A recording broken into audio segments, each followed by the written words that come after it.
أشهد أن لا إله إلا الله وحده لا شريك له وأشهد أن محمدا عبده ورسوله أما بعد فأعوذ بالله من الشيطان الرجيم بسم الله الرحمن الرحيم الحمد لله رب العالمين الرحمن الرحيم مالك يوم الدين إياك نعبد وإياك نستعين اهدنا الصراط المستقيم صراط الذين أنعمت عليهم غير المغضوب عليهم ولا الضالين.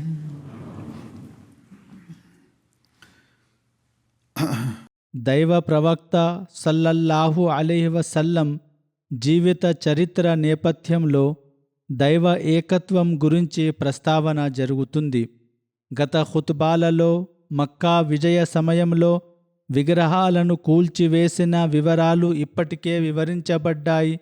వారు సల్లల్లాహు అలైహి వసల్లం ఇదంతా దైవ ఏకత్వాన్ని చాటి చెప్పడానికే చేశారు.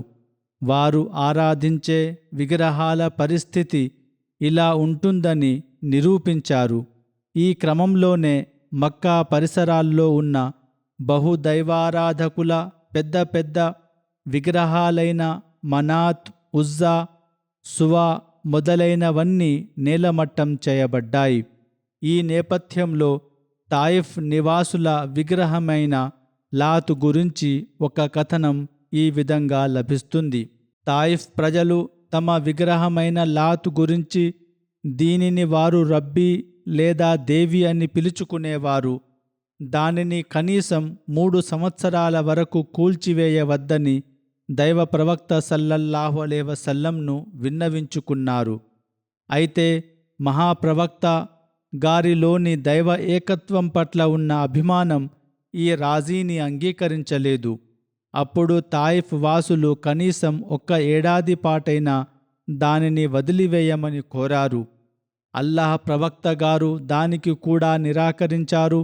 చివరకు వారు కనీసం 1 నెల రోజుల వరకైనా అనుమతి ఇవ్వండి, తద్వారా ప్రజలు ఇస్లాంలోకి ప్రవేశిస్తారు. విగ్రహాన్ని కూల్చడం వల్ల స్త్రీలు, అమాయక జనం ఇస్లాంకు దూరం కాకుండా ఉంటారని వేడుకున్నారు. కానీ మహాప్రవక్త సల్లల్లాహు అలైహి వసల్లం ఆ విన్నపాన్ని కూడా మన్నించలేదు.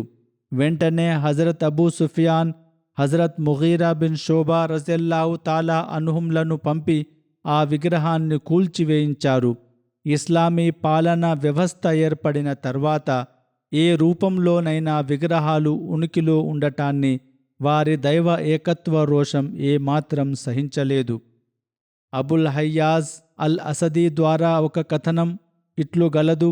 Hazrat Ali bin Abi Talib రజల్లాహు అన్హు తనతో ఇలా అన్నారని ఆయన పేర్కొన్నారు: దైవ ప్రవక్త సల్లల్లాహు అలైహి వసల్లం నన్ను ఏ పని మీదైతే పంపారో అదే పని మీద నేను నిన్ను పంపనా? అది ఏమిటంటే, నీకు ఏ విగ్రహం కనిపించినా దానిని రూపం లేకుండా చేయి. అలాగే భూమికి పైన ఎత్తుగా ఉన్న ఏ సమాధి కనిపించినా దానిని నేలకు సమాంతరంగా చేయి. ఎందుకంటే ఇవి దైవ ఏకత్వమును తిరస్కరించే అంశాలు. ఇస్లామీ పాలనలో వీటిని ఏ మాత్రం సహించలేం. కానీ విచారకరమైన విషయం ఏమిటనగా, నేడు ముస్లింలలో పెద్ద సంఖ్యలో ప్రజలు సమాధులను పూజిస్తున్నారు, వాటికి సజ్దాలు చేస్తున్నారు. అల్లాహ్ను వేడుకోవడానికి బదులుగా ఆ సమాధులలో ఉన్న పెద్దలను అడుగుతున్నారు. ఈ విషయంలో అత్యంత అతిశయోక్తికి పాల్పడుతున్నారు. దైవ ప్రవక్త సల్లల్లాహు అలైహి వసల్లం దైవ ఏకత్వ స్థాపన కోసం మక్కా అన్యారాధకుల వంటి శక్తివంతమైన సమూహాన్ని ఎదుర్కొన్నారనే విషయంలో ఎటువంటి సందేహం లేదు. చివరికి ఆయన కాబా గృహాన్ని 360 విగ్రహాల నుండి విముక్తం చేసి శుద్ధి చేశారు. అయితే దీనితో పాటుగా ఆయన ఇస్లాం స్వీకరించిన వారి హృదయాలలో కూడా దైవ ఏకత్వాన్ని పటిష్టం చేయడానికి ఒక గొప్ప పవిత్ర పోరాటం చేశారు. తన ఆధ్యాత్మిక శక్తి ద్వారా దైవ ఏకత్వాన్ని ప్రేమించే ఒక గొప్ప సమాజాన్ని నిర్మించారు. దైవ ప్రవక్త సల్లల్లాహు అలైహి వసల్లం తన అనుచరులకు ఎంతటి సూక్ష్మమైన అద్భుతమైన రీతిలో శిక్షణ ఇచ్చారంటే కనీసం బహుదైవారాధన ఛాయలు కూడా ఎవరి ఆలోచనల్లోకి రాకుండా చూశారు. ఇందుకోసం ఆయన తనను ప్రశంసించే విషయంలో కూడా అతిశయోక్తికి పాల్పడవద్దని అనుచరులను నివారించారు. హజరత్ ఇబ్నే అబ్బాస్ రజల్లాహు అన్హు కథనం ప్రకారం హజరత్ ఉమర్ రజల్లాహు అన్హు మింబర్ అనగా ప్రసంగ పీఠంపై నిలబడి ఇలా అనడం ఆయన విన్నారు. అల్లాహ్ ప్రవక్త సల్లల్లాహు అలైహి వసల్లం ఇలా అనగా నేను విన్నాను. క్రైస్తవులు మరియమ్మ కుమారుడైన యేసును ప్రశంసించడంలో అతిశయోక్తికి పాల్పడినట్లు మీరు నన్ను ప్రశంసించడంలో అతిశయోక్తికి పాల్పడవద్దు. నేను కేవలం దేవుని దాసుణ్ణి మాత్రమే, కాబట్టి మీరు నన్ను అల్లాహ్ దాసుడు, అతని ప్రవక్త అని పిలవండి. హజరత్ అబ్దుల్లా బిన్ ఉమర్ రజల్లాహు అన్హు కథనం ప్రకారం ఒకసారి దైవ ప్రవక్త సల్లల్లాహు అలైహి వసల్లం ఒక బృందంలో వెళ్తున్న ఉమర్ బిన్ ఖత్తాబ్ను కలిశారు. అప్పుడు ఉమర్ తన తండ్రిపై ప్రమాణం చేస్తున్నారు. అది విని దైవ ప్రవక్త సల్లల్లాహు అలైహి వసల్లం ఇట్లన్నారు, వినండి, మీ తండ్రి తాతల మీద ప్రమాణాలు చేయవద్దని అల్లాహ్ మిమ్మల్ని నివారిస్తున్నాడు. ఎవరైనా ప్రమాణం చేయాలనుకుంటే అల్లాహ్ మీద చేయాలి లేదా మౌనంగా ఉండాలి. అల్లాహ్ ఏకత్వానికి సాటిగా ఏ చిన్న విషయాన్నైనా ఉంచడాన్ని ప్రవక్త గారు సహించేవారు కాదు. దైవ ఏకత్వ కలిమా చదివిన వ్యక్తి ఉన్నత స్థానం గురించి ఒక కథనంలో ఈ విధంగా వివరించబడింది. ఉబైదుల్లా బిన్ అదీ బిన్ ఖయార్ కథనం ప్రకారం బను జుహ్రా తెగకు చెందిన మిత్రపక్షం బదరు యుద్ధంలో దైవ ప్రవక్త సల్లల్లాహు అలైహి వసల్లంతో కలిసి పాల్గొన్న హజరత్ మిక్దాద్ బిన్ అమర్ కందీ రజల్లాహు అన్హు ఒక విషయాన్ని తెలియజేశారు. ఆయన దైవ ప్రవక్త సల్లల్లాహు అలైహి వసల్లంతో ఇలా విన్నవించుకున్నారు, ఓ దైవ ప్రవక్త, యుద్ధంలో కాఫిర్లలోని ఒక వ్యక్తితో నా ఎదురుదాడి జరిగి మా ఇద్దరి మధ్య పోరు సాగుతున్నప్పుడు అతడు తన ఖడ్గంతో నా 2 చేతుల్లో ఒక దానిని నరికివేసి ఆపై ఒక చెట్టు చాటుకు వెళ్ళి దాక్కుని నేను అల్లాహ్ కోసం ముస్లిం అయిపోయాను, కలిమా చదివానని అంటే అప్పుడు కూడా నేను అతడిని చంపవచ్చా? అందుకు దైవ ప్రవక్త సల్లల్లాహు అలైహి వసల్లం నీవు అతడిని చంపకూడదని సమాధానమిచ్చారు. అప్పుడు హజరత్ మిక్దాద్, ఓ దైవ ప్రవక్త, అతడు నా చేతిని నరికివేసిన తర్వాత ఆ మాట అనగా లా ఇలాహా ఇల్లల్లా అన్నాడు కదా అని మళ్ళీ అడిగారు. దానికి మహాప్రవక్త సల్లల్లాహు అలైహి వసల్లం ఇలా బదులిచ్చారు, అతడిని చంపవద్దు. ఒకవేళ నీవు అతడిని చంపితే అతడు చనిపోయే ముందు కలిమా చదివినందున నీవు అతడిని చంపకముందు ఏ ఉన్నత స్థానంలో ఉన్నావో ఆ స్థానానికి చేరుకుంటాడు. మరి నీవు ఒక ముస్లిమును చంపిన పాపం వల్ల అతడు కల్మా చదవకముందు ఏ స్థితిలో ఉన్నాడో ఆ స్థితికి నువ్వు చేరుకుంటావు. కాబట్టి పాత పెద్ద అనుచరులైనా లేదా ఆరంభ అనుచరులైనా సరే ఎవరైనా ఇటువంటి దైవ ఏకత్వంనకు విరుద్ధమైన పని చేసినప్పుడు దైవ ప్రవక్త సల్లల్లాహు అలైహి వసల్లం దానిని తీవ్రంగా ఖండించారు. కానీ నేటి కాలపు ఉలమాల పరిస్థితి చూడండి. పాకిస్తాన్లో అహ్మదీయులు కలిమా చదివినప్పటికీ వారిని ఏ విధంగా అణచివేతకు గురి చేస్తున్నారో దానికి అంతూ పొంతూ లేదు. ఇటువంటి అకృత్యాలకు పాల్పడే వారి గురించి దైవ ప్రవక్త సల్లల్లాహు అలైహి వసల్లం పైన పేర్కొన్న కథనంలోనే తీర్పు ఇచ్చారు. ఏది ఏమైనప్పటికీ ఈ తీవ్రవాద మౌల్వీల వెనుక నడుస్తున్న ప్రజలు ఇప్పుడు దీనిపై లోతుగా ఆలోచించాల్సిన అవసరం ఉంది. మరొక కథనములో హజరత్ ఉసామా బిన్ జైద్ రజల్లాహు అన్హు కథనం ప్రకారం ఇలా దైవ ప్రవక్త సల్లల్లాహు అలైహి వసల్లం అన్నారని చెప్పారు, మమ్మల్ని ఒక సైనిక దండయాత్రకు పంపారు. తెల్లవారుజామున మేము జుహైనా తెగకు చెందిన అరకాత్ అనే గ్రామానికి చేరుకున్నాం. అక్కడ నేను ఒక వ్యక్తిని పట్టుకున్నాను. అప్పుడు అతడు లా ఇలాహ ఇల్లల్లా అని పలికాడు. అయినప్పటికీ నేను అతడిని నా బర్చీతో పొడిచి చంపివేశాను. ఆ తరువాత నా మనసులో ఏదో బాధ మొదలైంది. ఎందుకంటే అతడు కలిమా చదివినప్పటికీ నేను అతడిని చంపాను. నేను ఈ విషయాన్ని పవిత్ర ప్రవక్త సల్లల్లాహు అలైహి వసల్లం గారికి తెలియజేయగా ఆయన ఇలా అడిగారు: అతడు లా ఇలాహ ఇల్లల్లా అని పలికిన తరువాత కూడా నీవు అతడిని చంపివేశావా? దానికి నేను, ఓ అల్లాహ్ ప్రవక్త, అతడు కేవలం ఆయుధాలకు భయపడి ఆ మాట అన్నాడని విన్నవించాను. అప్పుడు ప్రవక్త గారిలా అన్నారు: అతడు ఆ మాట మనస్ఫూర్తిగా అన్నాడో లేదో తెలుసుకోవడానికి నీవు అతడి హృదయాన్ని చీల్చి చూశావా? మహాప్రవక్త గారు ఆ మాటను నా ముందు పదే పదే చెప్తూనే ఉన్నారు. చివరకు నేను ఈ రోజే ఇస్లాం స్వీకరించి ఉంటే బాగుండేది, నా పాత పాపాలన్నీ తుడిచిపెట్టుకుపోయేవి అని కోరుకునేంతగా బాధపడ్డాను. మరొక కథనంలో హజరత్ జాబిర్ రజల్లాహు అన్హు ఒక వ్యక్తి మహాప్రవక్త గారి వద్దకు వచ్చి, ఓ అల్లాహ్ ప్రవక్త, స్వర్గాన్ని నరకాన్ని అనివార్యం చేసే ఆ రెండు విషయాలు ఏమిటి అని అడిగాడు. దానికి మహాప్రవక్త సల్లల్లాహు అలైహి వసల్లం ఇలా సమాధానమిచ్చారు: ఎవరైతే అల్లాహకు ఎవరినీ సాటి కల్పించకుండా మరణిస్తారో వారు స్వర్గంలో ప్రవేశిస్తారు.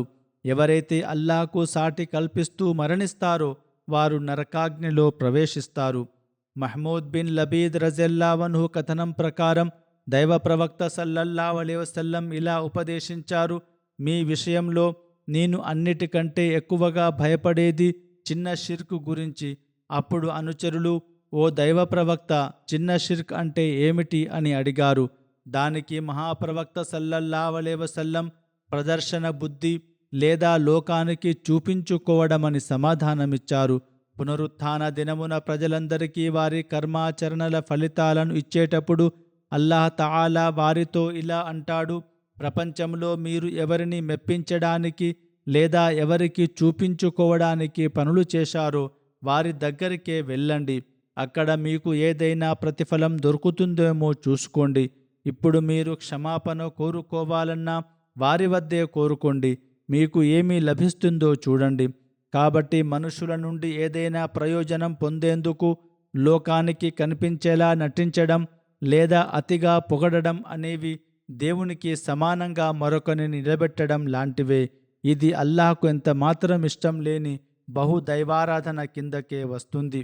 హజరత్ అబ్దుల్లా రజల్లాహు అన్హు కథనం ప్రకారం అల్లజీన ఆమను వలం యల్బిసు ఈమానహుం బిజుల్మిన్, అనగా ఎవరైతే విశ్వాసం కలిగి ఉండి తమ విశ్వాసాన్ని అన్యాయంతో కలపరో అనే సూక్తి అవతరించినప్పుడు అనుచరులు ఆందోళనతో, మాలో అన్యాయం చేయని వారు ఎవరున్నారు? మాకు తెలియకుండానే మేము ఎన్నో తప్పులు చేస్తుంటాము కదా అని అడిగారు. అప్పుడు అల్లాహ్ తాలా ఇన్న షిర్క లజుల్మున్ అజీం, అనగా నిశ్చయంగా బహుదైవారాధన అనేది చాలా పెద్ద అన్యాయం అనే సూక్తి ద్వారా సమాధానమిచ్చాడు. అంటే ఇక్కడ అన్యాయం అంటే ప్రధానంగా షిర్క్ అని అర్థం. అల్లాహ్ కాకుండా మరే ఇతర వస్తువుపై లేదా వ్యక్తిపై ఆధారపడటం కూడా షిర్క్ అవుతుంది. మనలో ఇటువంటి లోపాలు ఏవైనా ఉన్నాయేమో అని సూక్ష్మంగా పరిశీలించుకోవలెను. బుఖారీ షరీఫ్ వ్యాఖ్యానంలో హజరత్ షా వలీవుల్లా గారిలా రాశారు: జుల్మ్ అంటే ఒక వస్తువును ఉండాల్సిన చోట కాకుండా వేరే చోట ఉంచడం, అనగా అల్లాహకు ఇవ్వాల్సిన గౌరవాన్ని ఇతరులకు ఇవ్వడం. ప్రతి రకమైన దుష్ప్రవర్తన, చట్ట విరుద్ధమైన పనులు కూడా అన్యాయం కిందికే వస్తాయి. షిర్క్ ఎందుకు అతిపెద్ద పాపం అంటే కేవలం అల్లాహకు మాత్రమే సొంతమైన పవిత్ర గుణాలను ఇతరులకు ఆపాదించడం వల్ల, అల్లాహకు మాత్రమే చెందాల్సిన ప్రేమ విధేయతలను ఇతరులకు పంచడం వల్ల.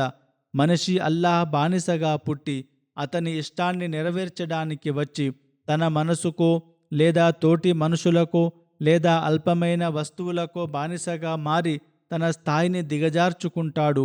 తోటి మనుషుల హక్కులను కాలరాయడం ఎంత అన్యాయమో, అల్లాహ్ హక్కులను నెరవేర్చకపోవడం అంతకంటే పెద్ద అన్యాయం. ఇమాం బుఖారీ గారు వివరించినట్లుగా పరిపూర్ణమైన విశ్వాసం అంటే అది అన్యారాధన కల్తీ లేనిదే ఉండాలి. ఉలాయిక లహుముల్ అమ్ను వహుం ముహ్తదూన్, ఇటువంటి వారికే శాంతి లభిస్తుంది, వారే సన్మార్గంలో ఉన్నారు. మంచి పనులు తోడుగా లేనంత వరకు, అన్ని రకాల అన్యాయాలకు అనగా అన్యారాధన పాపాలకు దూరంగా లేనంత వరకు విశ్వాసం పరిపూర్ణం కాదు. దైవ ప్రవక్త సల్లల్లాహు అలైహి వసల్లం మనకు నేర్పిన దైవ ఏకత్వ పవిత్రత ప్రమాణం ఇదే. హజరత్ అబూ హురైరా రజియల్లాహు అన్హు కథనం ప్రకారం దైవ ప్రవక్త సల్లల్లాహు అలైహి వసల్లం ఇలా ప్రవచించారు: అల్లాహ్ తఆలా ఈ విధంగా ఉపదేశిస్తున్నాడు: ఆదం కుమారుడు అనగా మనిషి నన్ను అబద్ధాల కోరునిగా చేశాడు, అది అతనికి తగని పని. అలాగే అతను నన్ను దూషించాడు, అది కూడా అతనికి తగని పని. అతను నన్ను అబద్ధాల కోరునిగా చేయడం అంటే అల్లాహ్ నన్ను తిరిగి మరణం తర్వాత పుట్టించలేడని అనడం. నేను అతడిని మొదటిసారి ఎలాగైతే సృష్టించానో అలాగే పరలోకంలో తిరిగి పుట్టించడం కూడా నాకు సాధ్యమే. కానీ అతను దీనిని నిరాకరిస్తున్నాడు. ఇక అతను నన్ను దూషించడం అంటే అల్లాహ్కు ఒక కుమారుడు ఉన్నాడని అనడం. వాస్తవానికి నేను ఎవరి అవసరం లేనివాడిని. నేను ఎవరికీ ఎవరికీ జన్మనివ్వలేదు. నాకు సాటి వచ్చేవాడు కానీ సమానమైన వారు కానీ ఎవరూ లేరు. అల్లాహ్ పవిత్ర గుణాలలో అతనికి ఏ ఒక్కరూ భాగస్వాములు కారు. ఈ అధ్యాయం అనగా ఇఖ్లాస్ అధ్యాయాన్ని వివరిస్తూ హజరత్ మసీహ్ మౌఊద్ అలైహిస్సలాం ఒక చోట ఇలా పేర్కొన్నారు: అల్లాహ్ తాలా ఇలా ఆదేశిస్తున్నాడు, అల్లాహు సమద్. అల్లాహ్ అంటే అందరూ ఎవరిపై అయితే ఆధారపడతారో అటువంటి ఉనికి. కానీ అతను ఎవరిపైనా ఆధారపడడు. ఒక పంక్తి కూడా లేని ఈ చిన్న వాక్యంలో అల్లాహ్ ఉనికి అన్ని రకాల భాగస్వామ్యాల నుండి ఎంతటి పవిత్రమైనదో, ఎంతటి సూక్ష్మతతో అద్భుతంగా వివరించబడిందో చూడండి అని ఆయన ప్రవచించారు. దీని వివరాలు ఏమిటంటే, హేతుబద్ధంగా చూస్తే భాగస్వామ్యం లేదా షిర్క్ అనేది 4 రకాలుగా ఉండవచ్చు. సంఖ్యలో భాగస్వామ్యం అంటే ఒకటి కంటే ఎక్కువ మంది దేవుళ్ళు ఉండడం. హోదాలో భాగస్వామ్యం అంటే దేవుని స్థాయికి మరొకరిని పెంచడం. వంశపారంపర్య భాగస్వామ్యం అనగా తండ్రి లేదా కుమారుడు ఉండడం. పని మరియు ప్రభావంలో భాగస్వామ్యం అంటే దేవుడు చేసే పనుల్లో ఇతరులకు కూడా శక్తి ఉండడం. ఈ అధ్యాయంలో అల్లాహ్ ఈ 4 రకాల అన్యారాధన నుండి పవిత్రుడని స్పష్టం చేయబడింది. అతడు సంఖ్యలో ఒక్కడే, 2 లేదా 3 కాదు. అతడు సమద్ అంటే తన ఉనికిలో తన హోదాలో అద్వితీయుడు. అతనికి ఎవరి అవసరమూ లేదు. కాని సమస్త ప్రపంచం అతనిపైనే ఆధారపడి ఉంది. మిగిలినవన్నీ నశించిపోయేవే, కానీ అతడు మాత్రమే శాశ్వతుడు. అతడు లం యలిద్, ఎవరికీ జన్మనివ్వలేదు, కాబట్టి అతనికి కుమారుడు లేడు. తద్వారా కుమారుడి రూపంలో ఎవరు అతనికి భాగస్వాములు కాలేరు. అతడు లం యూలద్, ఎవరికీ జన్మించలేదు, కాబట్టి అతనికి తండ్రి లేడు. తండ్రి రూపంలో ఎవరు అతనికి భాగస్వాములు కాలేరు. అలాగే అతడు లం యకుల్లహు కుఫువన్ అహద్, అంటే అతని పనుల్లో అతనికి సాటి వచ్చేవారు ఎవరూ లేరు. ఈ విధంగా అల్లాహ్ తాలా పైన పేర్కొన్న 4 రకాల అన్యారాధన నుండి పావనమైన వాడని, అతడు వహ్దహు లా షరీక్ అనగా ఒక్కడే, అతనికి సాటి ఎవరూ లేరని నిరూపించబడింది. హజరత్ ఆయిషా రజియల్లాహు అన్హా కథనం ప్రకారం దైవ ప్రవక్త సల్లల్లాహు అలైహి వసల్లం ఒక వ్యక్తిని ఒక సైనిక దళానికి నాయకునిగా పంపారు. ఆయన తన అనుచరులకు నమాజ్ చేయించేటప్పుడు పవిత్ర ఖురాన్ పఠిస్తూ చివరగా కుల్ హువల్లాహు అహద్ అనగా ఇఖ్లాస్ అధ్యాయంతో ముగించేవారు. ఆ దళం తిరిగి వచ్చినప్పుడు ఈ విషయాన్ని ప్రవక్త గారికి వివరించారు. అప్పుడు దైవ ప్రవక్త గారు అతడిలా ఎందుకు చేస్తున్నాడో అడిగి తెలుసుకోండని చెప్పారు. వారు అడగగా ఆ వ్యక్తి ఇలా సమాధానమిచ్చాడు: ఎందుకంటే ఈ అధ్యాయంలో రహ్మాన్, కరుణామయుడైన అల్లాహ్ గుణగణాలు ఉన్నాయి, అందుకే దీనిని పఠించడం నాకు చాలా ఇష్టం. అప్పుడు ప్రవక్త గారు అల్లాహ్ కూడా అతనిని ప్రేమిస్తున్నాడని అతనికి తెలియజేయండని ఉపదేశించారు. దైవ ఏకత్వం పట్ల ఉన్న ఈ ప్రేమ కారణంగానే అల్లాహ్ ప్రేమ లభించింది. అనుచరులకు అల్లాహ్ పట్ల దైవ ఏకత్వం పట్ల ఉన్న అపారమైన అనురాగానికి సంబంధించి అనేక ఉదాహరణలు ఉన్నాయి. హజరత్ అనస్ బిన్ మాలిక్ రజియల్లాహు అన్హు కథనం ప్రకారం అన్సార్లలోని ఒక వ్యక్తి మస్జిదే ఖుబాలో ఇమామత్ చేసేవారు. ఆయన ప్రతి రకాతులో ఏదైనా అధ్యాయం చదివే ముందు మొదట కుల్ హువల్లాహు అహద్ చదివి ఆ తరువాతే మరొక అధ్యాయం చదివేవారు. ఇలా ఆయన ప్రతి రకాతులోనూ చేసేవారు. ఆయన అనుచరులు దీనిని గమనించి ఇలా అన్నారు, మీరు ఈ అధ్యాయం చదువుతున్నారు, కానీ అది సరిపోదని భావించి మళ్ళీ ఇంకో అధ్యాయం కూడా చదువుతున్నారు. అయితే మీరు కేవలం ఈ అధ్యాయంనే చదవండి, లేదా దీనిని వదిలేసి వేరే అధ్యాయం చదవండి. అప్పుడు ఆయన, నేను దీనిని వదలలేను, ఒకవేళ నేను ఇలాగే చదవాలని మీరు ఇష్టపడితేనే నేను ఇమామత్ చేస్తాను, లేదంటే నేను తప్పుకుంటానని సమాధానమిచ్చారు. కానీ ఆ ప్రజలు ఆయన్నే తమలో ఉత్తముడిగా భావించేవారు కాబట్టి వేరే ఎవరితోనూ ఇమామత్ చేయించడం వారికి ఇష్టం లేదు. తర్వాత మహాప్రవక్త సల్లల్లాహు అలైహి వసల్లం అక్కడికి వచ్చినప్పుడు ప్రజలు ఈ విషయాన్ని ఆయనకు వివరించారు. మహాప్రవక్త గారు ఆ వ్యక్తిని పిలిచి, ఓ ఫలానా వ్యక్తి, నీ అనుచరులు చెప్పినట్లు చేయడానికి నిన్ను ఏది అడ్డుకుంటోంది? ప్రతి రకాతులో ఈ అధ్యాయాన్నే చదవడానికి నిన్ను ఏది ప్రేరేపిస్తుంది అని అడిగారు. అప్పుడు ఆయన, ఓ దైవ ప్రవక్త, నేను ఈ అధ్యాయాన్ని అమితంగా ప్రేమిస్తున్నానని విన్నవించుకున్నాడు. అప్పుడు మహాప్రవక్త సల్లల్లాహు అలైహి వసల్లం ఇలా అన్నారు, నిశ్చయంగా ఈ అధ్యాయం పట్ల నీకున్న ప్రేమే నిన్ను స్వర్గంలో ప్రవేశింపజేస్తుంది. దైవ ప్రవక్త గారి ఆధ్యాత్మిక శక్తి శిక్షణ అనుచరులను దైవ ఏకత్వ మార్గంలో నడిచే వెలుగు చిహ్నాలుగా మార్చాయి. బుఖారీలోని ఒక కథనం ప్రకారం మహాప్రవక్త సల్లల్లాహు అలైహి వసల్లం ఈ అధ్యాయాన్ని పవిత్ర ఖురాన్లో 3వ వంతు అని అభివర్ణించారు. ఈ అధ్యాయం అనగా ఇఖ్లాస్ అధ్యాయం పవిత్ర ఖురాన్లోని 3వ వంతు అనడంలో అర్థం పరిణామం లేదా పేజీల పరంగా ఇది 3వ భాగమని కాదు, దానిలోని విషయ ప్రాముఖ్యత అత్యంత కీలకమైనదని అర్థం. పవిత్ర ఖురాన్ హదీసులను అధ్యయనం చేస్తే చివరి కాలములో 2 పెద్ద పెద్ద ఉపద్రవాలు తలెత్తుతాయని తెలుస్తుంది. ఒకటి దజ్జాల్ ఉపద్రవం, రెండోది యాజూజ్ మాజూజ్ ఉపద్రవం. ఈ 2 శక్తులు ఇస్లాంపై ఒక దాని తర్వాత ఒకటి దాడి చేస్తాయి.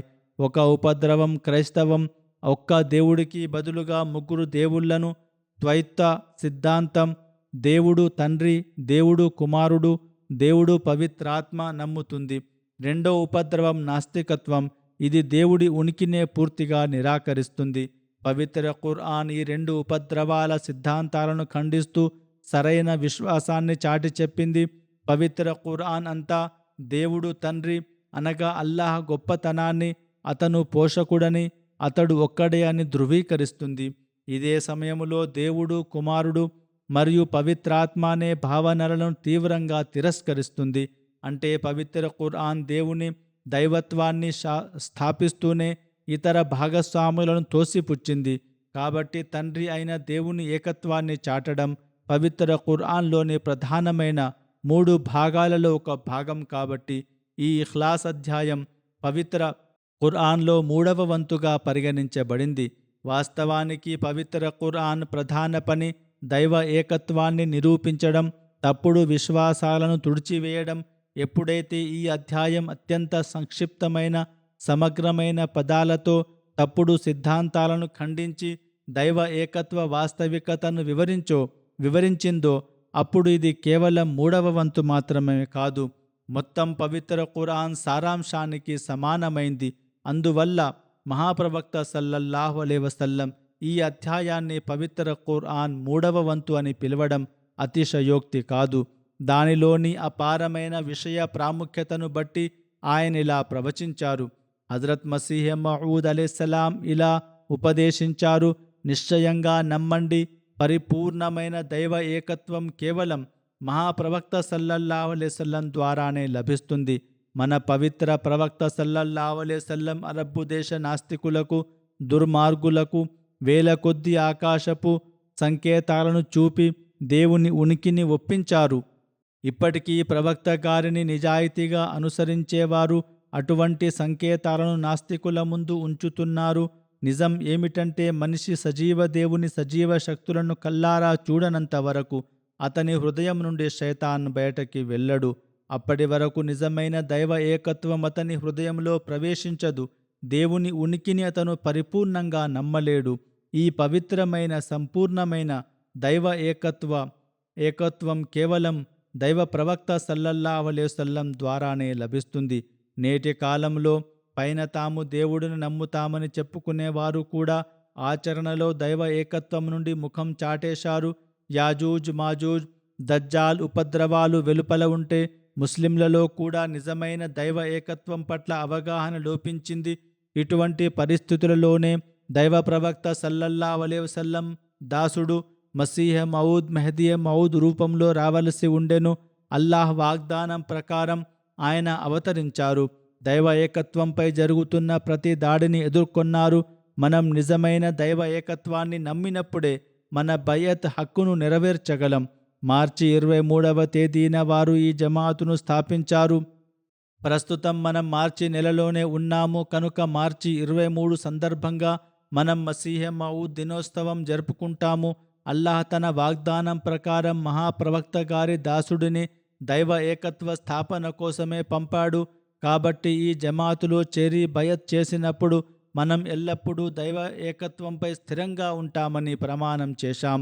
మనం వ్యక్తిగతంగా మన కుటుంబాలలో సమాజంలో దైవ ఏకత్వ స్థాపన కోసం కృషి చేసినప్పుడే ఆ ప్రమాణానికి న్యాయం జరుగుతుంది. అల్లాహ్ పంపిన ఈ ప్రవక్తను ముస్లింలందరూ అంగీకరించి దైవ ఏకత్వాన్ని స్థాపించి నేడు తీవ్రంగా దాడి చేస్తున్న యాజూజ్ మాజూజ్ దజ్జాల్ ఉపద్రవాలను ఫలం చేసేలా అల్లాహ్ తఆలా అందరినీ అనుగ్రహించుగాక. దైవ ప్రవక్త సల్లల్లాహు అలైహి వసల్లం ఇస్రాకు సంబంధించిన ఒక కథనం ఈ విధంగా వివరించబడింది. హజరత్ అబ్దుల్లా బిన్ మసూద్ రజల్లాహు అన్హు కథనం ప్రకారం మహాప్రవక్త సల్లల్లాహు అలైహి వసల్లం ఇలా ఉపదేశించారు. ఇస్రా రాత్రి నేను హజరత్ ఇబ్రాహీం అలైహిస్సలాంను కలిశాను.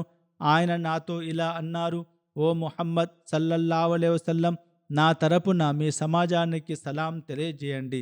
వారికి ఇలా చెప్పండి: స్వర్గం మట్టి చాలా పవిత్రమైనది, దాని నీళ్లు చాలా మధురమైనవి. అదొక విశాలమైన మైదానం వంటిది. అక్కడ నాటబడే మొక్కలు సుబ్హానల్లా, అల్హమ్దులిల్లా, లా ఇలాహా ఇల్లల్లా మరియు అల్లాహు అక్బర్. కనుక ఓ విశ్వాసి, ఈ స్తోత్రాలు చేసేటప్పుడు ఆ లోతును అర్థం చేసుకొని అల్లాహ్ ఏకత్వాన్ని సంపూర్ణంగా గ్రహించి చేయాలి. అప్పుడే నిజమైన విజయం లభిస్తుంది. మనం అల్లాహ్ను ఒక్కడిగా అద్వితీయుడిగా నమ్ముతాం. ఒక కథనంలో ఈ హదీసే ఖుస్సీ వివరించబడింది.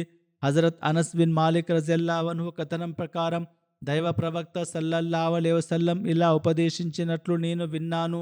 అల్లాహ్ తబారక్ వ తఆలా ఇలా అన్నాడు: ఓ ఆదం కుమారుడా, నీవు నన్ను వేడుకున్నంత కాలం, నాపై ఆశలు పెట్టుకున్నంత కాలం, నీలో ఎన్ని లోపాలు ఉన్నప్పటికీ నేను నిన్ను క్షమిస్తూనే ఉంటాను. నేను దానిని లెక్క చేయను. ఓ ఆదం కుమారుడా, ఒకవేళ నీ పాపాలు ఆకాశమంత ఎత్తుకు చేరుకున్నా ఆ తర్వాత నీవు నన్ను క్షమాపణ కోరితే నేను నిన్ను క్షమిస్తాను. ఓ ఆదం కుమారుడా, నీవు భూమి అంతటి పాపాలతో నా వద్దకు వచ్చినా నాకు ఎవరినీ సాటి కల్పించని స్థితిలో నన్ను కలిస్తే నేను దానికి సమానమైన క్షమాగుణంతో నీ వద్దకు వస్తాను. మనిషి అల్లాహ్ ముందు వినమ్రంగా వెళ్ళినప్పుడు అతడు అన్ని పాపాలను క్షమిస్తాడు. కానీ దానికి నిబంధన ఏమిటంటే అతడు అన్యారాధన చేసి ఉండకూడదు. కేవలం నోటితో నమ్మడమే కాకుండా తన ప్రతి పని ద్వారా అల్లాహ్ ఒక్కడే అని నిరూపించుకోవాలి. ఇదే విధంగా దైవ ఏకత్వ అత్యున్నత స్థాయి గురించి హజరత్ అబూ సయీద్ ఖుదరీ రజల్లాహు అన్హు ఒక కథనం పేర్కొన్నారు. దైవ ప్రవక్త సల్లల్లాహు అలైహి వసల్లం ఇలా అన్నారు: ఒకసారి హజరత్ మూసా అలైహిస్సలాం అల్లాహ్తో ఇలా విన్నవించుకున్నారు: ఓ నా పోషకుడా, నీ స్మరణ చేయడానికి, నిన్ను వేడుకోవడానికి నాకు ఏదైనా ఒక ప్రత్యేక విషయాన్ని నేర్పించు. అప్పుడు అల్లాహ్, ఓ మూసా, లా ఇలాహా ఇల్లల్లా అని పలుకు అని చెప్పాడు. దానికి మూసా అలైహిస్సలాం, ఓ నా అల్లాహ్, నీ బానిసలందరూ ఇదే చెబుతారు కదా, నాకు ఏదైనా ప్రత్యేకమైనది కావాలి అని కోరారు. అప్పుడు అల్లాహ్ ఇలా సెలవిచ్చాడు: ఓ మూసా, ఒకవేళ 7 ఆకాశాలు, వాటిలో నివసించేవారు నేను తప్ప మరి 7 భూములను ఒక త్రాసు పళ్ళెంలో ఉంచి రెండో పళ్ళెంలో లా ఇలాహా ఇల్లల్లాను ఉంచితే ఆ లా ఇలాహా ఇల్లల్లా పళ్ళెమే బరువుగా ఉంటుంది. అనగా ఈ భూమ్యాకాశాలలో ఉన్న సమస్త సృష్టి ఒకవైపు, దైవ ఏకత్వ కలిమా వాక్యం ఒకవైపు ఉన్న కల్మా బరువే ఎక్కువ ఉంటుంది. హజరత్ మసీహ్ మౌద్ అలైహిస్సలాం ఒక విమర్శకు సమాధానమిస్తూ కల్మా యథార్థను ఈ విధంగా వివరించారు: పవిత్ర ప్రవక్త సల్లల్లాహు అలైహి వసల్లం బోధన ఏమిటంటే లా ఇలాహా ఇల్లల్లా ముహమ్మదుర్ రసూలుల్లా, ఈ కల్మా పఠించడం వల్ల పాపాలు తొలగిపోతాయనేది అక్షరాల సత్యం. ఎవరైతే అల్లాహ్ను ఒక్కడే అని, అతనికి సాటి ఎవరూ లేరని నమ్ముతారో, హజరత్ ముహమ్మద్ ముస్తఫా సల్లల్లాహు అలైహి వసల్లంను ఆ అద్వితీయుడైన దేవుడే పంపాడని విశ్వసిస్తారో, నిశ్చయంగా వారు ఈ కల్మాపై మరణిస్తే మోక్షం పొందుతారు. దేవుడిని అద్వితీయుడిగా భావించడం, అతడు అత్యంత దయామయుడని, లోకాన్ని అజ్ఞానం నుండి రక్షించడానికి తన పవిత్ర ప్రవక్తగా హజరత్ ముహమ్మద్ సల్లల్లాహు అలైహి వసల్లంను పంపాడని నమ్మడం వల్ల ఆత్మలోని చీకటి తొలగిపోతుంది. అహంకారం పోయి దాని స్థానంలో దైవ ఏకత్వం వస్తుంది. దైవ ఏకత్వ ప్రబలమైన ఉత్సాహం హృదయాన్ని ఆవహించినప్పుడు ఈ లోకంలోనే స్వర్గధామ జీవితం ప్రారంభమవుతుంది. వెలుగు రాగానే చీకటి ఎలాగైతే నిలవలేదో, అలాగే లా ఇలాహ ఇల్లల్లా కాంతి హృదయంపై పడగానే పాపపు వాంఛలు మటు మాయం అవుతాయి. అరబ్బీ భాషా ప్రయోగాల ప్రకారం లా ఇలాహ ఇల్లల్లా అంటే లా మత్లూబలి వలా మహబూబలి వలా మఅబూదలి వలా ముతాఅలి ఇల్లల్లా అంటే అల్లాహ్ తప్ప నాకు మరొక లక్ష్యం లేదు, మరొక ప్రేమాస్పదుడు లేడు, మరొక ఆరాధ్యుడు లేడు, నేను అనుసరించడానికి అతడు తప్ప వేరే సంపద ఏదీ లేదు. ఈ అర్థాలు పాపపు మూలాలకు పూర్తిగా విరుద్ధమైనవి. కనుక ఎవరైతే ఈ అర్థాలను నిష్కపటమైన హృదయంతో స్వీకరిస్తారో వారి హృదయం నుండి దేవునికి వ్యతిరేకమైన భావాలన్నీ తొలగిపోతాయి. ఎందుకంటే రెండు విరుద్ధమైన వస్తువులు ఒకే చోట ఉండలేవు. చీకటి వెలుగులాగా. ఇక కల్మాలోని రెండవ భాగం దేవుడు పంపిన ప్రవక్తపై విశ్వాసం కలిగి ఉండడం ఎందుకు అవసరమంటే దేవుని వాక్కుపై నమ్మకం కలగడానికి అది మార్గం. దేవునికి విధేయుడుగా ఉండాలనుకునే వ్యక్తి అతని ఆజ్ఞలను నమ్మాలి. ఆ ఆజ్ఞలు ఎవరి ద్వారా అయితే లోకానికి అందాయో ఆ సందేశహరుడిని నమ్మకుండా దేవుని ఆజ్ఞలను నమ్మడం సాధ్యం కాదు. ఇదే కల్మా అసలైన వాస్తవికత. హజరత్ అబూ మూసా అష్అరీ రజియల్లాహు అన్హు కథనం ప్రకారం ఒకరోజు పవిత్ర ప్రవక్త సల్లల్లాహు అలైహి వసల్లం ప్రసంగిస్తూ ఇలా హెచ్చరించారు: బహుదైవారాధన నుండి దూరంగా ఉండండి, ఎందుకంటే ఇది చీమ అడుగుజాడ కంటే చాలా సున్నితమైనది. అంటే అది మనకు తెలియకుండానే మన మనసుల్లోకి ప్రవేశించగలదు. అప్పుడు ఒక వ్యక్తి, ఓ దైవ ప్రవక్త, అది చీమ అడుగుజాడ కంటే సూక్ష్మమైనదైతే మేము దాని నుండి ఎలా తప్పించుకోగలం అని అడిగారు. అందుకు ప్రవక్త గారు ఈ దుఆ చదవమని చెప్పారు: అల్లాహుమ్మ ఇన్నా నఊజు బిక మిన్ అన్ నుష్రిక బిక షయన్ నఅలముహు వ నస్తగ్ఫిరుక లిమా లా నఅలము. అనగా, ఓ అల్లా, మాకు తెలిసి నీకు ఎవరిని సాటి కల్పించకుండా ఉండేలా నీ శరణు కోరుతున్నాం. అలాగే మాకు తెలియకుండా మేము చేసిన అన్యారాధన నుండి కూడా నీ క్షమాపణ వేడుకుంటున్నాం. ఎల్లప్పుడూ అల్లా సహాయం కోరుతూ ఉండండి. హజరత్ అబ్దుర్రహ్మాన్ బిన్ అబ్జా కథనం ప్రకారం పవిత్ర ప్రవక్త సల్లల్లాహు అలైహి వసల్లం ఉదయం నిద్ర లేవగానే ఇలా ప్రార్థించేవారు: అస్బహనా అలా ఫిత్రతిల్ ఇస్లాం వాలా కలిమతిల్ ఇఖ్లాస్ వాలా దీని నబియ్యినా ముహమ్మదిన్ సల్లల్లాహు అలైహి వసల్లం వాలా మిల్లతి అబీనా ఇబ్రాహీమ హనీఫం ముస్లిమన్ వమా కాన మినల్ ముష్రికీన్. అనగా, మేము ఇస్లాం స్వభావంపై, దైవ ఏకత్వ కల్మాపై, మా ప్రవక్త హజరత్ ముహమ్మద్ సల్లల్లాహు అలైహి వసల్లం ధర్మంపై, మా తండ్రి ఇబ్రాహీం అలైహిస్సలాం మార్గంపై ఉదయాన్ని ప్రారంభించాం. ఆయన సత్యమైన ముస్లిం, బహుదైవారాధకులలో ఒకరు కాదు. ఉదయాన్నే లేవగానే మొదట ఎల్లప్పుడూ అల్లాహ్ను స్మరించండి. హజరత్ అబ్దుల్లా బిన్ మస్ఊద్ రజియల్లాహు అన్హు కథనం ప్రకారం సాయంత్రం కాగానే దైవ ప్రవక్త సల్లల్లాహు అలైహి వసల్లం ఈ దుఆ చేసేవారు: అంసైనా వ అంసల్ ముల్కు లిల్లా వల్హమ్దులిల్లా లా ఇలాహ ఇల్లల్లాహు వహ్దహు లా షరీకల. అనగా, మేము ఈ సమస్త విశ్వం అల్లాహ్ కోసమే సాయంత్రం చేశాం. సర్వ స్తోత్రాలు అల్లాహ్కే చెందుతాయి. అల్లాహ్ తప్ప మరే ఆరాధ్యుడు లేడు. అతడు ఒక్కడే, అతనికి సాటి ఎవరూ లేరు. హజరత్ అబ్దుల్లా బిన్ బురైదా అస్లమీ తన తండ్రి నుండి ఒక కథనం పేర్కొన్నారు. ఒక వ్యక్తి దుఆ చేస్తూ ఇలా అనడం దైవ ప్రవక్త సల్లల్లాహు అలైహి వసల్లం విన్నారు: ఓ అల్లా, నీవే అల్లాహ్వని, నీవు తప్ప మరే ఆరాధ్యుడు లేడని నేను సాక్ష్యమిస్తున్నాను. నీవు ఒక్కడివి, ఎవరి అవసరం లేనివాడివి. నీవు ఎవరికీ జన్మనివ్వలేదు, ఎవరికీ జన్మించలేదు, నీకు సాటిగా ఎవరీ లేరు. ఈ సాక్ష్యం ఆధారంగానే నేను నిన్ను వేడుకుంటున్నాను. అది విన్న దైవ ప్రవక్త సల్లల్లాహు అలైహి వసల్లం ఇలా ఉపదేశించారు: నా ప్రాణం ఎవరి చేతిలో ఉందో అతని ప్రమాణంగా ఆ వ్యక్తి అల్లాహను అతని అత్యంత గొప్ప నామం ద్వారా వేడుకున్నాడు. ఈ నామం ద్వారా అల్లాహను ప్రార్థిస్తే అతడు తప్పక అంగీకరిస్తాడు. దీని ద్వారా ఏది అడిగినా అతడు ప్రసాదిస్తాడు. హజరత్ అస్మా బిన్తే ఉమైస్ రజల్లా వన్హా కథనం ప్రకారం దైవ ప్రవక్త సల్లల్లాహు అలైహి వసల్లం నాతో ఇలా అన్నారు: కష్ట సమయాల్లో, ఆపదల్లో నీవు పఠించాల్సిన కొన్ని అద్భుతమైన మాటలను నీకు నేర్పించనా? అవి ఇవే: అల్లాహు అల్లాహు రబ్బీ లా ఉషిరిక బిహి షయన్, అనగా అల్లాహే నా ప్రభు, అల్లాహే నా ప్రభు, నేను అతనికి దేనిని ఎవరిని సాటి కల్పించను. సాధారణంగా ప్రజలు కష్టాల్లో ఉన్నప్పుడు ఏమి చదవాలి అని అడుగుతుంటారు. అటువంటి వారికి ఇది ఒక గొప్ప ప్రార్థన.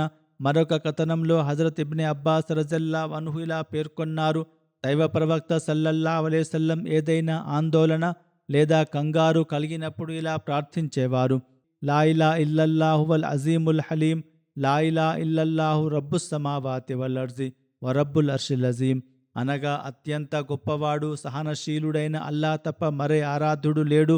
ఆకాశాలకు, భూమికి మరియు మహోన్నతమైన అర్షుకు ప్రభువైన అల్లా తప్ప మరే దైవం లేడు. దైవ ప్రవక్త సల్లల్లాహు అలైహి వసల్లం దైవ ఏకత్వ స్థాపన గురించి ఎంతటి సూక్ష్మతతో బోధించేవారో ఈ కథనం ద్వారా తెలుస్తుంది. అబూ రంసా రజల్లాహు అన్హు కథనం ప్రకారం ఆయన తండ్రి దైవ ప్రవక్త సల్లల్లాహు అలైహి వసల్లం వారితో ఇలా విన్నవించారు: ఓ దైవ ప్రవక్త, నేను ఒక వైద్యుడిని, కాబట్టి మీ వైపు ఉన్న ఆ గుర్తును, ప్రవక్త పదవికి సూచన నాకు చూపించండి. అప్పుడు ప్రవక్త గారిలా అన్నారు: అసలైన వైద్యుడు అల్లాహ్ మాత్రమే. నీవు కేవలం ఒక సహాయకుడివి. నీవు రోగికి ఓదార్పును, ధైర్యాన్ని ఇస్తావు. కానీ అసలైన వైద్యుడు అతడే, అనగా అల్లాహ్. ఎందుకంటే అతడే మనిషిని సృష్టించాడు, అతడే స్వస్థత ప్రసాదించేవాడు. మరొక కథనంలో హజరత్ ఉబాదా బిన్ సామిత్ రజల్లాహు అన్హు ప్రకారం దైవ ప్రవక్త సల్లల్లాహు అలైహి వసల్లం ఇలా సూచించారు: ఎవరైతే ఇలా సాక్ష్యమిస్తారో, అనగా అల్లాహ్ తప్ప మరే ఆరాధ్యుడు లేడు, అతడు ఒక్కడే, అతనికి సాటి ఎవరూ లేరు. దైవ ప్రవక్త సల్లల్లాహు అలైహి వసల్లం అతని దాసుడు, అతని ప్రవక్త. ఇలాగే ఈసా అలైహిస్సలాం అల్లాహ్ దాసుడు, అతని దాసి మరియం కుమారుడు. అతను అల్లాహ్ వాక్కు, అనగా ఈసా అలైహిస్సలాం అల్లాహ్ వాక్కు. దానిని అల్లాహ్, అనగా మరియం వైపు పంపాడు. మరియు ఆయన అల్లాహ్ తరపు నుండి వచ్చిన ఒక ఆత్మ. అలాగే స్వర్గం సత్యమని, నరకం సత్యమని ఎవరైతే నమ్ముతారో, అల్లాహ్ తాలా వారిని స్వర్గంలోని 8 ద్వారాలలో ఏ ద్వారం నుండైనా సరే స్వర్గంలో ప్రవేశింపజేస్తాడు. ఉమైర్ బిన్ హానీ ఇదే ఆధారంతో ఈ కథనాన్ని ధృవీకరించారు. అయితే ఆయన ఒక చిన్న వ్యత్యాసాన్ని పేర్కొన్నారు: దైవ ప్రవక్త సల్లల్లాహు అలైహి వసల్లం అతని కర్మలు ఎలా ఉన్నప్పటికీ అల్లాహ్ అతడిని స్వర్గంలో ప్రవేశించేస్తాడని అన్న మాట వాస్తవమే, కానీ స్వర్గంలోని 8 ద్వారాలలో ఏ ద్వారం నుండైనా అన్న ప్రస్తావన ఈ రెండో కథనంలో లేదు. హజరత్ ఇబ్నే ఉమర్ రజల్లాహు అన్హు కథనం ప్రకారం మహాప్రవక్త సల్లల్లాహు అలైహి వసల్లం ఇలా సూచించారు: ఇస్లాం పునాది 5 విషయాలపై ఉంది. 1 అల్లాహ్ను మాత్రమే ఆరాధించడం, అతడు తప్ప మరే ఇతర ఆరాధుని నిరాకరించడం. 2 నమాజును స్థాపించడం. 3 జకాత్ చెల్లించడం. 4 కాబా హజ్ చేయడం. మరియు 5 రమజాన్ నెలలో ఉపవాసాలు ఉండడం. ముహాజిర్ మహిళలు ఒకరైన హజరత్ యసీరా రజల్లాహు అన్హా కథనం ప్రకారం దైవ ప్రవక్త సల్లల్లాహు అలైహి వసల్లం ఇలా ఆదేశించారు: ఓ మహిళలారా, మీరు తప్పనిసరిగా తస్బీ, సుబ్హానల్లా, తహ్లీల్, లా ఇలాహ ఇల్లల్లా మరియు తక్దీస్, అల్లా పవిత్రతను చాటడం చేస్తూ ఉండండి. అజాగ్రత్తగా ఉండి దైవ ఏకత్వాన్ని మర్చిపోకండి. మీ వేళ్లతో లెక్క పెడుతూ స్మరించండి, ఎందుకంటే పునరుత్థాన దినమున ఈ వేళ్లను కూడా ప్రశ్నించడం జరుగుతుంది. అవి మాట్లాడేలా చేయబడతాయి. అంటే లెక్క పెడుతూ అయినా సరే దైవ స్మరణ చేయండి. అల్లా పవిత్రతను, అతని ఏకత్వాన్ని నిరంతరం చాటి చెప్పండి. దైవ ప్రవక్త సల్లల్లాహు అలైహి వసల్లం ఏ ఒక్క సందర్భాన్ని, ఏ ఒక్క సభను లేదా సమాజంలోని ఏ ఒక్క వర్గాన్ని కూడా వదిలిపెట్టలేదు. ప్రతి చోట ఆయన దైవ ఏకత్వాన్ని, ఆయన మహోన్నతను ప్రజల హృదయాల్లో నాటడానికి కృషి చేశారు. ఈ విషయమై హజరత్ ముస్లిం మౌద్ రజల్లాహు అన్హు ఒక చోట తన ఖుత్బాలో ఇలా వివరించారు: పవిత్ర ప్రవక్త సల్లల్లాహు అలైహి వసల్లం నాకు దైవ ఏకత్వం పట్ల ఎంతటి అపారమైన తపన ఉండేదంటే ఆయన ప్రత్యర్థులు కూడా ఆ విషయాన్ని అంగీకరించేవారు. ఆయన లేచినా, కూర్చున్నా, నడిచినా ప్రతి క్షణం దేవుడినే స్మరించేవారని వారు ఒప్పుకునేవారు. ఒక ఫ్రెంచ్ చరిత్రకారుడు ఇలా రాశాడు: హజరత్ ముహమ్మద్ సల్లల్లాహు అలైహి వసల్లం ఎవరైనా ఎటువంటి ఆరోపణలైనా చేయవచ్చు గాక, కానీ నాకు మాత్రం ఆయనలో ఒక విలక్షణమైన లక్షణం కనిపిస్తుంది. ప్రపంచం సృష్టించబడినప్పటి నుండి మరే ఇతర వ్యక్తిలోనూ నేను ఇలాంటి లక్షణాన్ని చూడలేదు. అదేమిటంటే ఆయన తన ప్రవక్త పదవిని ప్రకటించిన నాటి నుండి మరణించే వరకు ఆయన నాలుకపై నిరంతరం నిలిచిన ఒకే ఒక్క పదం అల్లా. లోకానికి దేవుడిని పరిచయం చేయాలని, అతని ఉనికిని అందరితో ఒప్పించాలని ఆయనకు ఒక అద్భుతమైన ధ్యాస, తపన ఉండేది. కనుక హజరత్ ముహమ్మద్ సల్లల్లాహు అలైహి వసల్లం ప్రతి నిమిషం దేవుడినే స్మరించడాన్ని పిచ్చి అని విమర్శించేవారు కూడా ఒక విషయాన్ని మాత్రం ఒప్పుకుంటారు. అదేమిటనగా ఆయన జీవితంలో అత్యంత ముఖ్యమైన మొదటి లక్ష్యం దేవుని ఉనికిని, అతని ఏకత్వాన్ని ప్రపంచంతో ఒప్పించడం. ఒకవేళ దీనిని వారు పిచ్చి అని భావించినా ఇటువంటి తపన కలిగిన వ్యక్తినే తర్వాతి తరాల వారు పరిపూర్ణ మానవుడని గుర్తించారు. ఒకవేళ ఆయనను ప్రవక్తగా అంగీకరించని వారు సైతం రాత్రింప్రవళ్ళు దేవుణ్ణే స్మరిస్తూ అతని ఏకత్వాన్ని, గుణగణాలను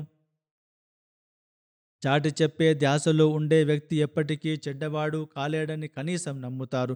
ఏది ఏమైనప్పటికీ దైవ ప్రవక్త సల్లల్లాహు అలైహి వసల్లం గారి ఈ స్థితిని గమనిస్తే మనకు అర్థమయ్యేది ఏమిటనగా, అతనితో పాటు మిగిలిన ప్రవక్తలందరూ ఈ లోకానికి రావడానికి గల ఏకైక ఉద్దేశం బహుదైవారాధనను అంతం చేయడం, దేవుని ఉనికిని చాటి చెప్పడం, అతని ఏకత్వాన్ని ప్రపంచమంతటా విస్తరింపజేయడమే. హజరత్ ముస్లిమౌద్ రజల్లాహు తాలా అన్హు ఒకచోట ఇలా వ్రాశారు: దైవ ప్రవక్త సల్లల్లాహు అలైహి వసల్లం హోదా ఎంత ఉన్నతమైనదైనా, మనకు ఆయనపై ఎంతటి అపారమైన ప్రేమ ఉన్నప్పటికీ అల్లా ఘనత మాత్రం ప్రవక్త గారి హోదా కంటే చాలా ఉన్నతమైనదని మనం గుర్తుంచుకోవాలి. అల్లాహ్ తాలా శాశ్వతుడు, అంతం లేనివాడు. దైవ ప్రవక్త సల్లల్లాహు అలైహి వసల్లం అపారమైన అనుగ్రహాలలో ఒక గొప్ప అనుగ్రహం మాత్రమే. ఒకవేళ మనం ప్రవక్త గారికి అల్లాహ్ హుదాను కల్పించి దేవుని స్థానాన్ని తగ్గించినట్లయితే అది ప్రవక్త గారి పట్ల మనం చేసే ద్రోహమే అవుతుంది. ఎందుకంటే హజరత్ ముహమ్మద్ సల్లల్లాహు అలైహి వసల్లం స్వయంగా అటువంటి అతిశయోక్తిని ఎప్పుడూ ఇష్టపడలేదు. ఆయన సాధించిన ఘన కార్యాలు ఏ సాధారణ మానవుడి వల్ల సాధ్యం కావు. అవి కేవలం అల్లాహ్ ప్రసాదించిన శక్తి వల్లనే సాధ్యమయ్యాయి. ఆయన మరణశయ్యపై ఉన్నప్పుడు అనుభవించిన వేదన గురించి హజరత్ ఆయిషా రజల్లాహు తాలా అన్హా ఇలా చెప్పారు: మరణ సమయంలో ఎక్కువ వేదన పడేవారు మంచివారు కాదని నేను మొదట భావించేదానిని. కానీ ప్రవక్త గారిని ఆ స్థితిలో చూశాక నా అభిప్రాయం మార్చుకున్నాను. అంతటి తీవ్రమైన శారీరక వేదనలో కూడా ఆయనకు అల్లాహ్ హోదా పట్ల ఎంతటి శ్రద్ధ ఉండేదంటే, తన అనుచరులకు తనపై ఉన్న అమితమైన ప్రేమను చూసి తన మరణానంతరం తన హోదా విషయంలో వారు కూడా ఎక్కడ పొరబడతారో, అంటే దైవత్వాన్ని ఆపాదిస్తారో అని ఆయన ఆందోళన చెందారు. అందుకే ఆ కష్ట సమయంలో కూడా ఆయన నోటి నుండి పదే పదే ఈ మాటలు వెలువడ్డాయి: అల్లాహ్ యూదులను, క్రైస్తవులను శపించుగాక, ఎందుకంటే వారు తమ ప్రవక్తల సమాధులను ఆరాధనా స్థలాలుగా అనగా మసీదులుగా మార్చుకున్నారు. ఆయన పదే పదే ఇలా అనడం ద్వారా తన సమాజానికి ఇచ్చిన చివరి పాఠం ఏమిటంటే, నాకు ఎప్పుడూ దైవత్వంతో కూడిన హోదా ఇవ్వకండి. ఒకవేళ మీరు అలా చేస్తే నేను దానితో సంతోషిస్తానని అనుకోకండి. నా ఆత్మ అటువంటి వారిని శపిస్తుంది. కావున హజరత్ ముహమ్మద్ సల్లల్లాహు అలైహి వసల్లం వంటి మహోన్నత వ్యక్తి విషయంలో కూడా అల్లాహ్ తాలా స్థాయిని తగ్గించే విధంగా ఆయనకు హోదాను ఆపాదించడం ఆయనకు ఏమాత్రం సంతోషాన్ని ఇవ్వదు. పైగా అలా చేసేవారిపై ఆయన శాపం ఉంటుంది. ముఖ్యంగా మరణ సమయంలో కూడా ఇచ్చే శాపం అత్యంత భయంకరమైనది. నిజమైన మతాలను అనుసరించని వారు కూడా, ఉదాహరణకు హిందువులు సైతం మరణకాలంలో ఇచ్చే శాపనార్థాలకు ఎంతో భయపడతారు. తల్లిదండ్రులు మరణించేటప్పుడు ఇచ్చే శాపాలకు ప్రజలు భయపడుతుంటారు. మరి అటువంటప్పుడు ప్రవక్తలందరికీ నాయకుడైన దైవ ప్రవక్త సల్లల్లాహు అలైహి వసల్లం మరణశయ్యపై ఉండి మీపై శాపం ఉండుగాక అని అంటే ఆ మాటకు ఎంతటి ప్రాముఖ్యత ఉంటుందో, అది ఎంతటి భయంకరమైన శాపమో ఆలోచించండి. మనం దీని నుండి తప్పనిసరిగా దూరంగా ఉండాలి. ప్రవక్త గారి సమాధి వద్ద కాకపోయినా నేడు అనేక మంది పీర్లు, ఫకీర్ల సమాధుల వద్ద ఇటువంటి పనులే మొక్కడం, పూజించడం జరుగుతున్నాయి. ప్రవక్త గారు చేసిన ప్రార్థన ప్రకారం ఇటువంటి పనులు చేసేవారు ఆ శాపానికి గురవుతారు. కావున దైవ ప్రవక్త సల్లల్లాహు అలైహి వసల్లం గారి సత్యదాసులైన మసీహ్ మౌద్ అలైహిస్సలాంను నమ్మే వారంగా మనం ఒక విషయాన్ని గుర్తుంచుకోవాలి: దైవ ఏకత్వ వాస్తవికతను గ్రహించి లోకంలో దైవ ఏకత్వాన్ని స్థాపించడానికి దైవ ప్రవక్త సల్లల్లాహు అలైహి వసల్లం పడిన ఆరాటాన్ని, ఆ వేదనను అర్థం చేసుకుని దానికోసం పూర్తి స్థాయిలో కృషి చేస్తూ మనం నిజమైన ఏకేశ్వరవాదులుగా మారవలెను. అల్లాహ్ మనందరికీ ఇందుకు అనుగ్రహించుగాక. యుద్ధ పరిస్థితులు రోజురోజుకు అత్యంత దారుణంగా మారుతున్నాయి. అమెరికా, ఇజ్రాయిల్ తమ ఆధిపత్యాన్ని ప్రపంచమంతటా, ముఖ్యంగా ముస్లిం దేశాలపై రుద్దడానికి ప్రయత్నిస్తున్నాయి. పాలస్తీనాపై యుద్ధం ప్రారంభమైన కొత్తలో ఇజ్రాయిల్ అధ్యక్షుడు మాట్లాడుతూ ఇకపై ఈ ప్రాంతం ఇలాగే అరబ్ దేశాల మ్యాప్ మారిపోతుందని ప్రకటించారు. ఇది స్పష్టంగా ముస్లిం ప్రపంచాన్ని మార్చే ప్రయత్నం. ముస్లిం దేశాలు ఇప్పటికైనా వారు ఏ దిశగా వెళ్తున్నారో అర్థం చేసుకొని ఏకం కావడం చాలా అవసరం. పాకిస్తాన్ ఇప్పుడు ఇరాన్ మరియు ఇతర దేశాల మధ్య ఇలాగే అమెరికాతో రాజీ కుదర్చడానికి ప్రయత్నిస్తోందని వింటున్నాం. ఎందుకంటే అరబ్ దేశాలలో కూడా నష్టం జరుగుతుంది. కావున పాకిస్తాన్ ఈ ప్రయత్నం చేస్తుంది. అయితే దీనిపై ఇరాన్లోని కొన్ని వర్గాలలో అపోహలు ఏర్పడ్డాయి. ఇరాన్లోని కొందరు విశ్లేషకులు, విద్యావంతులు పాకిస్తాన్ తన సరిహద్దుల్లో అమెరికా సైనికులకు శిక్షణ ఇస్తోందని, లేదా ఇరాన్ను వ్యతిరేకంగా యుద్ధం చేసే వారికి సహాయపడుతుందని ఆరోపిస్తున్నారు. కానీ ఇది ముమ్మాటికి తప్పుడు మాట. పాకిస్తాన్ దీనిని ఖండించింది. శత్రువు ఇటువంటి క్లిష్ట పరిస్థితులను ఆసరాగా చేసుకొని ముస్లిం దేశాల మధ్య అలజడి సృష్టించాలని చూస్తున్నాడు. తద్వారా వారు ఎప్పటికీ ఒకరికొకరు సహాయం చేసుకోకూడదనేది వారి పన్నాగం. అందుకే ప్రస్తుతం మనకెంతో ప్రార్థన అవసరం. అల్లాహ్ మనకు ఈ విషయంలో ప్రార్థించే అనుగ్రహం ప్రసాదించాలని, అలాగే ముస్లిం దేశాలన్నిటిలో ఐక్యత ఏర్పడాలని కోరుకుంటున్నాం.